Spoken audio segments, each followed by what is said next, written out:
चलिए आइए inter student औकलन चल रहा था आपका, ठीक है। तो ये आपकी औकलन की आखिरी एक्सरसाइज है। अब हम लोग औकलन आपका जो था लेंथी चैप्टर आपका वो अब फिनिश करने में आ गए, ठीक है। तो ये है, तो आखिरी आपकी एक्सरसाइज जो है उसमें क्या लिखा आपका, द्वितीय कोटि के अवकलज। द्वितीय कोटि के अवकलज क्या होता है कि यहाँ जो सवाल होंगे उनका डिफरेंशिएशन कितनी बार करेंगे आपका, 2 बार, ठीक है।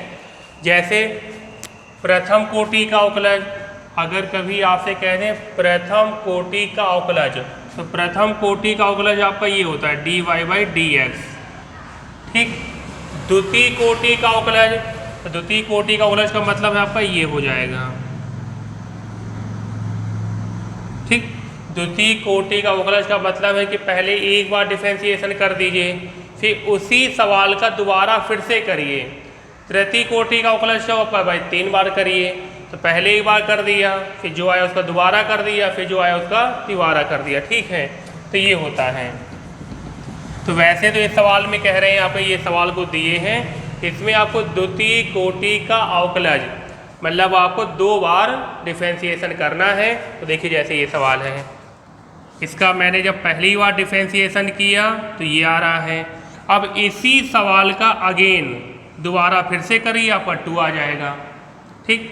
पहली बार करेंगे आपका तो x² का हो गया 2x, 3x का हो गया 3 और ये 0, और दोबारा फिर से करेंगे तो 2। ऐसे यहाँ पे इसका जब पहली बार डिफरेंशिएशन करेंगे तो इनटू वाला फॉर्मूला लगाया, सॉल्व किया, ठीक।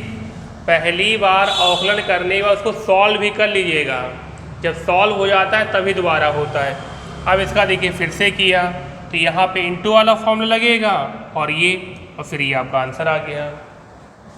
इसी प्रकार देखिए अगला है, इसका जब पहली बार डिफरेंशिएशन करेंगे तो tan इनवर्स x, तो tan इनवर्स ऐसा क्या होता है आपका 1/1 + x²। अब इसका दोबारा करिए तो दोबारा कैसे होगा आपका, अंश बटे हर, तो इसका ये आंसर आएगा। फिर ये प्रूविंग वाला सवाल है, तो प्रूविंग वाला ध्यान रखिएगा कि हम लोग पढ़ क्या रहे हैं आपका औकलन। औकलन में जो प्रूविंग वाले सवाल होते हैं इस तरह के, इसमें LHS RHS नहीं चलता है, आपको पूरा सॉल्व करना है। तो जैसे ये दिया हुआ है तो देखिए ये बता रहा है कि इस सवाल का हमें कितनी बार आपका अवकलन करना है, आपका 2 बार। d² लिखा हुआ, इसका मतलब है कि इसका डिफरेंशिएशन कितनी बार करें, आपका 2 बार।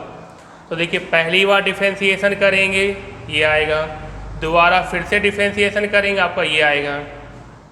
इसमें ये ध्यान रखिएगा कि जितनी बार मैक्सिमम डिफरेंशिएशन कहता है उतना करने के बाद ध्यान रखिए यहाँ जो बचा हुआ है वो आपका 100% क्या होता है, आपका y। जितनी बार आपका सवाल डिफरेंशिएशन करने के लिए कह रहा उतनी बार करिए, और करने के बाद जो बचा हुआ पार्ट है वो आपका क्या होता है, आपका y।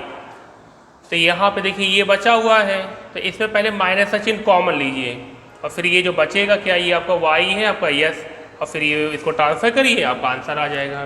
तो यहाँ से आपके प्रूविंग वाले स्टार्ट हो गए जो अब बताए जाएंगे। तो ये डिफरेंशिएशन अवकलन की आपकी आखिरी एक्सरसाइज है।